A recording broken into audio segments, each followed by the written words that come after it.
தமிழ்நாட்டில் மின் தட்டுப்பாடு ஏற்படுவதற்கு வாய்ப்பில்லை என்று தலைமை பொறியாளர் பிரீதா பத்மினி கூறியுள்ளார். நியூஸ் 18 தமிழ்நாடு தொலைக்காட்சி சிறப்பு செய்தியாளர் வேல்முருகனுக்கு அவர் அளித்த பிரத்யேக நேர்காணலை பார்க்கலாம். தற்போது மின் தேவை கடுமையாக இருக்கும்னு புரிந்து கொள்ள முடிகிறது. தமிழ்நாட்டில் கடந்த காலத்தை விட தற்போது மின் தேவை எவ்வளவு அதிகரிச்சிருக்கு? அதாவது லாஸ்ட் இயர் 19,387 இருந்துச்சு. இந்த வருஷம் நம்ம இதுவரைக்கும் சோஃபார் 20,341 மெகாவாட் மீட் அவுட் பண்ணியிருக்கோம்.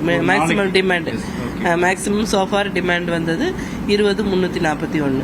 அது 18 நாள்ல வந்துச்சு. குறிப்பா மத்திய அரசினுடைய அந்த பகிர்வு எவ்வளவு இருக்கு மேம்? அது கரெக்டா வந்துட்டு இருக்கா? அதே மாதிரி கோல் அது எவ்வளவு ஸ்டாக் வச்சிருக்கோம்? மத்திய அரசோட இது இப்போ பார்த்தீங்கன்னா கூடங்குளம்லாம் ஃபுல் ஜென்ரேஷன் வந்துருச்சு. முன்னால் ரீஃபியூலிங்காக எல்சி எடுத்திருந்தாங்க. இப்போ நமக்கு 5,300 மெகாவாட் வருது. அதில் இன்னும் வள்ளூரில் ஒரு யூனிட் மேஜர் ஓவராலில் இருக்குது. அதில் ஒரு 356 மெகாவாட் அது வரணும்.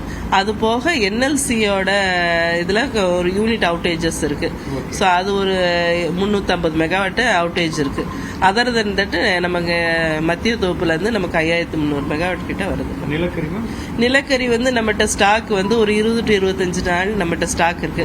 ஸோ போதுமான அளவு நிலக்கரி ஸ்டாக் நம்மகிட்ட இருக்கு. சென்னை ரொம்ப சம்மர்ல கடுமையாக பாதிக்கப்படக்கூடிய ஒரு இதுவாக இருக்கு. அதே மாதிரி நிறைய ஒர்க்கிங் பிளேஸும் சென்னையில் இருக்கு. ஸோ சென்னையை பொறுத்தளவுக்கு மின் தேவை எவ்வளோ இருக்கு, அது எப்படி ஃபாலோ பண்ணுறது? சென்னை டிமாண்ட் இன்னும் வர ஆரம்பிக்கல. இப்போதான் வர ஆரம்பிச்சிருக்கு.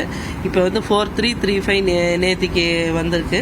இன்னும் அது கூட தான் செய்யும். இப்போ எப்படியும் 4,800 வரும்னு நினைக்கிறேன். ஆமாம், 4,800 மெகாவாட் சென்னை. ஆமாம், சென்னை டிமாண்டு அவ்வளோ வரும்.